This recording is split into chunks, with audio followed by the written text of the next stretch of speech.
একটি লাঠি, দুইটি কাপা কাপা গলা, আর 120 বছর বয়সের ভারে নুয়ে পড়া, আর এক অশীতিপর শরীর ঢাকার আদালত প্রাঙ্গণে। এই দৃশ্য কোনো সিনেমার নয়, এক রণবাস্তবতা। নাম তার ইদ্রিস শেখ, 120 বছর বয়স। যেই বয়সে বিছানায় শেষ আশ্রয়, সেই বয়সে তাকে আদালতের 3য় তলা থেকে হাইজতখানার দিকে নিয়ে আসা হচ্ছে। লাঠিতে ভর দিয়েও তার পা চলছিল না। সিঁড়ির প্রতিটি ধাপ নামতে লাগছিল তার অনন্তকাল। 2জন পুলিশ সদস্যের ঘাড়ে হাত দিয়ে অতি কষ্টে যখন তিনি নিচে নামছিলেন, সেই দৃশ্য দেখা যায় না। 3য় তলা থেকে নিচতলায় নামতে তার সময় লেগেছে প্রায় 7 মিনিট।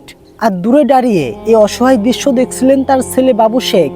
বাবার এই অবস্থা দেখে তিনি কান্নায় ভেঙে পড়ছিলেন। তার আর্তনাদ আদালত চত্বরের বাতাসকে ভারী করে ফেলে। আমার বাবার বয়স এখন 120 বছর। এই বয়সেও আমার বাবাকে জেলের ঘানি টানতে হবে।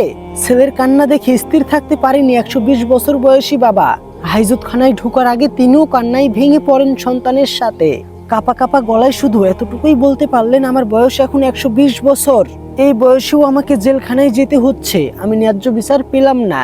এই একটি বাক্য, আমি ন্যায্য বিচার পেলাম না, এই পুরো বিচার ব্যবস্থা এবং মানবিকতাকে কঠিন প্রশ্নের মুখে দাঁড় করিয়ে দেয়। আইন হয়তো তার নিজের গতিতেই চলছে, কিন্তু 120 বছর বয়সী একজন বৃদ্ধের করুণ পরিণতি দেখে বিবেক কি নিশ্চুপ থাকতে পারে?